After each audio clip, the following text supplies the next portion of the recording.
Guys, it's Coach Ken, and I want to welcome you. Tonight, we're going to be talking about the issues of stress, cortisol, and insulin resistance. And I'm really excited because we're going to be hearing from Lindsay Venn, who is part of the folks at Insulin IQ that probably knows way more about this than just about anybody in the world when it comes to the problems of insulin resistance and metabolic health. Now, this is a little bit dated. This is just after the holidays. So, as we come in and we take a look at this, the great part about this is going to be we're going to come into the new year. How many of you are dealing with stress right now? You're coming in the holidays. Look, it's the first of the year. We're starting to think about taxes. We're starting to think about our first quarter if you're working. You've got a whole list of things that you're trying to take care of and do. So this is very timely. When it was done in December, that was great. But right now, we're going to talk about it now because what we're going to learn about is incredible information. So I don't want to waste any more of your time or my time. Let's jump in. We're going to hear right now from Lindsay Venn and get a great idea about how we can address this issue of stress and insulin resistance. So y'all are going to really, this is going to be a treat for all of us here. And I don't know why it just did that. Let's see. We're going to get this set up. Here we go. There we go. All right. Sorry about that. Anyway, here we go. We're jumping right in. And should be good stuff. Should be good stuff. All right. Here we go. And there might be some commercials that drop in here. Just bear with me. Tonight to speak on the subject of insulin resistance and also the subject of stress. She's going to be talking a lot about stress, which I think all of us can probably feel a little bit of that around the holidays, right? So she's going to talk about stress after a cool experience that we want to share with all of you. And then at the end of it, if there's time, we'll bring Lindsay back for Q&A. So Lindsay, I'm going to make myself disappear and you can take over. Awesome. Thank you so much for the kind introduction and happy holidays to everybody. Oops, I just lost my screen. I'm going to share my screen with everybody so we can go over stress, which is just, like you said, so common this time of year, unfortunately, because of a large variety of things. But I really want to tie it back to insulin resistance because, like you said, that's exactly what I do. Insulin resistance is the number one underlying cause of all chronic disease. And if we can fix it by improving our stress and doing things to improve our cortisol levels, we can certainly improve our insulin resistance and those comorbidities. So for anybody who doesn't know, Trent said I'm at Insulin IQ. I'm also at Venn Integrative Medicine. So if you ever want to reach out, you can find me at either place. And first and foremost, Merry Christmas, Happy Holidays. Keep the stress down as much as you can. So first of all, why stress impacts your insulin resistance? And those of you who don't know Insulin IQ, Ben Bickman is one of the partners there, along with myself and a few others.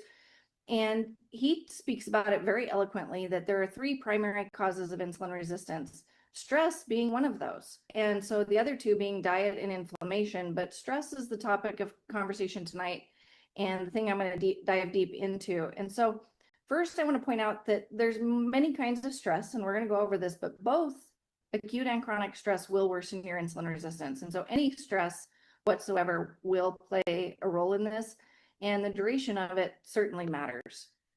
And so when I'm talking about the different types of stress, the number one thing that people think of when they think of stress is this one right here, is the psychological and emotional stress that so many of us experience on a day-to-day basis from a variety of different things.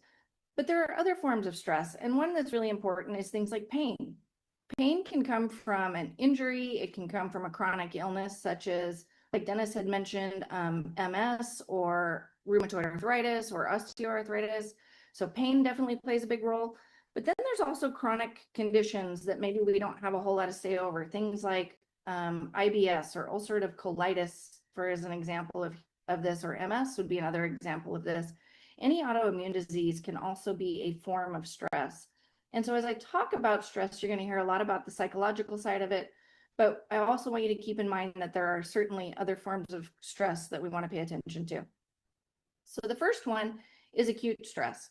Acute stress typically only lasts minutes to hours. And I would almost say you could probably extend this into days, but primarily it's minutes to hours. And it typically results from something like an injury. if you roll your ankle while you're hiking, if you get tackled in football, whatever, there's some acute stress coming from that. Illness, if you have a cold or a viral infection, there's definitely stress from that.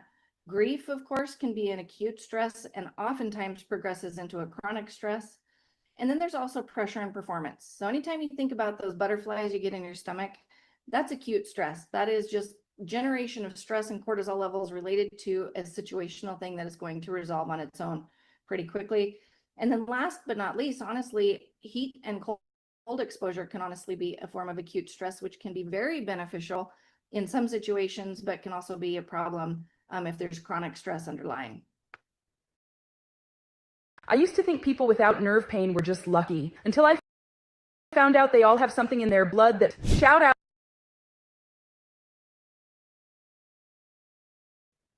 And there we go on. Chronic stress typically lasts a lot longer. So we're talking weeks to years to even decades. And most of the time, this is a external stress that is impacting you, whether you have a child with a chronic disease or a job that you don't like or something along those lines. It's a long-term thing. But injuries can also result in this. If you have a knee injury that just doesn't go away, or if you have an illness, again, something like ulcerative colitis or Crohn's, things like that, or MS, things like that can certainly lead to more chronic stress. A big one that a lot of people really don't think about being related is sleep deprivation. And we're going to talk about this, but there's a difference between adequate amount of sleep versus quality of sleep. And so we really want to pay attention to our sleep and how we're doing there. And also maybe consider, is there an underlying sleep apnea problem that maybe has gone undiagnosed? Of course, like I mentioned, there's psychological stress. Things like overtraining are actually a form of creation of chronic stress. And so if you're one of those diehards that gets into the gym even when you feel terrible, that could be a potential problem. Poor nutrition, of course, is a problem. And then last but not least, I put this one in here very importantly because we're inundated in today's day and age. We are inundated with technology and the environment, whether it be driving on crowded roads or dealing with crowds, or the technology that in my world where I'm on the computer all day, I've got bings and pings and things going on all the time. These things certainly contribute to chronic stress. And what is the problem with this? And so the problem with chronic stress is it's going to lead to this sustained cortisol elevation or dysregulation. We hear a lot of times of, oh, I have high cortisol, I have high cortisol. Well, that happens a lot at the beginning, but eventually the adrenal glands might wear out. And so that's where the term adrenal fatigue comes in. I don't love that term because it's really hard to prove, but literally your adrenal glands, which are the producers of cortisol, can either overproduce, leading to this manic kind of state, or they can be wrong. You could be low in the morning and high at night, where you're supposed to be high in the morning and low at night. And so there can be all of that related to chronic stress. This is where the sympathetic nervous system comes into play. Sympathetic nervous system is there's two parts of our nervous system. The sympathetic is the part that is fight or flight. And again, in today's day and age, we're oftentimes in fight or flight because of the triggers around us. We really want to try to dampen that down and bring forward our parasympathetic nervous system, which is our rest and digest.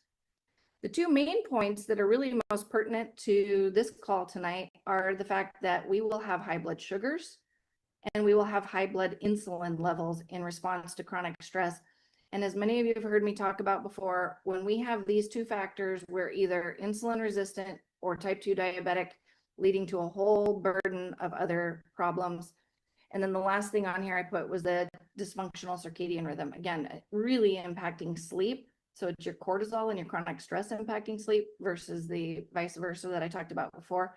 But this will just exacerbate the problem. Anyone who's heard me talk about cortisol, and I talk about it a lot, I really truly have a love-hate relationship with cortisol for a couple of reasons. Number one, cortisol is the major master hormone. Cortisol dictates all other hormones, whether it be insulin, whether it be thyroid, whether it be sex hormones, you name it. Cortisol is the master of all hormones. The downside to cortisol is there is no counter-regulatory balance to it.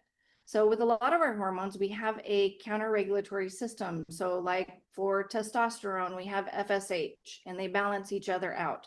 For thyroid, we have TSH, which balances each other out. There is no automatic counter-regulatory balance system for cortisol. There is no internal response that is going to make cortisol do what it's supposed to do, which makes it really difficult to treat and why it's such an interesting topic. And I'm glad we get to talk about it tonight. The only hormone out there that will lower or improve cortisol is oxytocin. Oxytocin, for those of you who don't know, is a wonderful, it's our feel great hormone. It is the hormone that makes us feel amazing. And the things that stimulate oxytocin have to be intentional. If you're not doing something to stimulate oxytocin, you're not going to have any, and therefore that cortisol cannot come into balance. And we're going to talk about a lot of things that you can do in your life to boost oxytocin and therefore better regulate your cortisol levels. So first of all, how do you do it with lifestyle? Because that's what we do here with the Feel Great system. We want to do this with lifestyle changes, not medications. Number one, a healthy whole food diet is extremely important. You want to do the best that you can to eliminate processed foods. Processed foods are just going to create more havoc when it comes to cortisol and metabolic health. Here I put in here the word pleasant when I say exercise, because exercise you dread, exercise that makes you feel bad, exercise that you do not want to go do and are forced to go do are not going to improve your cortisol levels. So find things that you love. Do them in a situation that you love. If you like to work out with friends, do it in a group setting. If you're like me, I like to work out by myself. I make sure that's a boundary that I set aside, that this is my time. I'm going to do what I want to do and nobody's going to interrupt it. But find something that is pleasing to you when it comes to your exercise. Meditation and breath work can be very, very helpful when it comes to improving your cortisol, and whether that be box breathing or full-on meditation, you can do it guided or on your own. They're very helpful. This one I think is probably the most important. If you can reduce or remove the trigger to your high cortisol or your stress, that's key. But the next slide, I kind of giggle at. I'm not a funny person, but I tried to make it funny, but we'll get into that. First, morning light. That's a simple one for a lot of people. Maybe not so much if you work shift work or things like that, but if you can get out and get your face, whether it be through a window or outdoors in first morning light, get outdoors and stick your feet on the earth as best as you can. Grounding can be great. Like I mentioned before, adequate amount of sleep and quality sleep is really important. You can also incorporate really simple things like touch. And if you don't have a spouse or a partner, you can do that with a grandchild or a pet or whomever. You can go hold hands with somebody at the nursing home. Touch is really important. Spirituality, whether it be going to church or getting in the mountains, or for me, I like to go scuba dive. And then last, and we're going to focus on this at the end, is heal your gut, because there is this gut-brain connection that is very, very important when it comes to stress and cortisol levels. Don't look up moringa. Seriously, just skip this. You walk past, you hear the name here and there, but nobody. This is the part that's funny. And this is why I have a love-hate relationship with cortisol. Is it is easier said than done. I encourage people to evaluate your options and start where you can, because you can't fix it all. It's almost impossible. If you can fix it all, you're a very lucky person. So are you going to do something like quit your job? Probably not. Are you going to divorce your spouse if they're the problem? Probably not. But can you change your diet? You probably could change your food and get rid of the processed foods. You can prioritize that pleasant exercise. You can snuggle with your dog. You can incorporate some breath work. And another one that we really like, and we talked about at Insulin IQ, is a gratitude journal. You know, if you can focus your thoughts with planned, dedicated, intentional journaling about gratitude, it can make a really big difference. So these are really simple things that I think that you can do, probably besides the first two. So when it comes to the gut, I mentioned this before, is heal your gut. This one is a really important part, because oftentimes stress leads to these two things. We're leading to depression and or anxiety. And if you have depression and or anxiety from stress, you're just compounding the problem. And so where does this come into play with your gut? Gut is super important because, one, the brain impacts how the gut functions. Two, the gut impacts how the brain functions. And therefore, if you can heal the gut, if the stress pieces can't be resolved, you can do a really big benefit to your overall stress. So again, avoiding the processed foods, incorporating things like fermented foods, which are probiotics, can be extremely helpful. Adding in high fiber foods, which are prebiotics, can be very helpful. Or if you don't want to do those two things, the Feel Great system does that for you, which is a really great, simple alternative if fermented foods and high fiber foods are hard for you. And then if you want to incorporate a probiotic, I really recommend, if this is your strategy, which is not my recommendation, but if it is the way you want to go, cycle them 2 weeks on, 2 weeks off, and get one that is a multi-strain probiotic. Better to do it with food if you can do it with food. So what is my recommendation? This is what I tell my patients. Again, we have to start where you are at. If I start somewhere way beyond where you can ever possibly achieve, we're never going to get there. So start where you are at and do what you can. Number one, focus on whole foods. That one to me is pretty simple. Find exercise that you find pleasant, whatever it might be, and really optimize it by combining a lot of the things I talked about. Do it with somebody if you like the socialization piece. If there's touch involved, that can be great. You know, if you're doing different stretching activities or have a personal trainer, that can be helpful.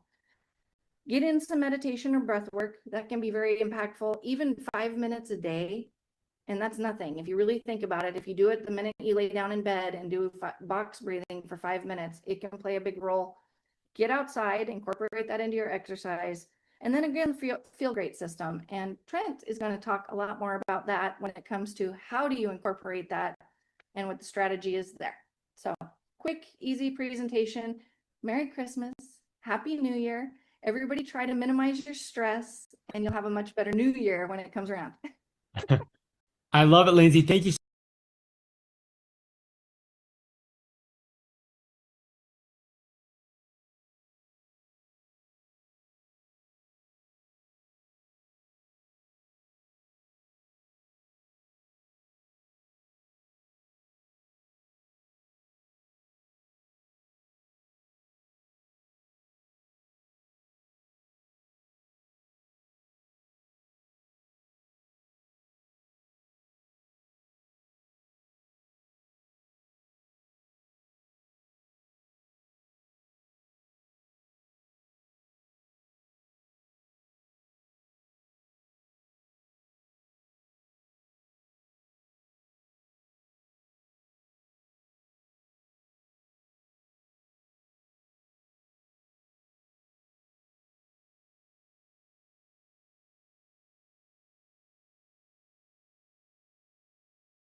I am muted. Hey, sorry about that.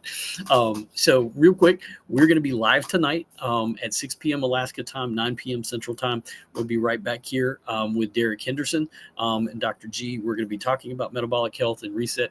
Would love to have you come be a part of that and join in with us as we work on our health here in 2026 and deal with those stress issues. If you have questions, if you'd like to contact me, that is my link tree. You can make sure that you scan that, check it out. Make sure you subscribe to the channel to learn more. We'll be doing these regularly. And if there's questions, we had a chance to learn a little bit more about cortisol, about those stress things, providing experts like Lindsay Venn to come on here and share information. So thankful very much to be a part of a group of people that is committed to coaching, committed to health, committing to making life better. Thanks so much for being here. And always make sure that you subscribe so you get a chance to check out all the videos that I have. And we'll see you back around on the flip side.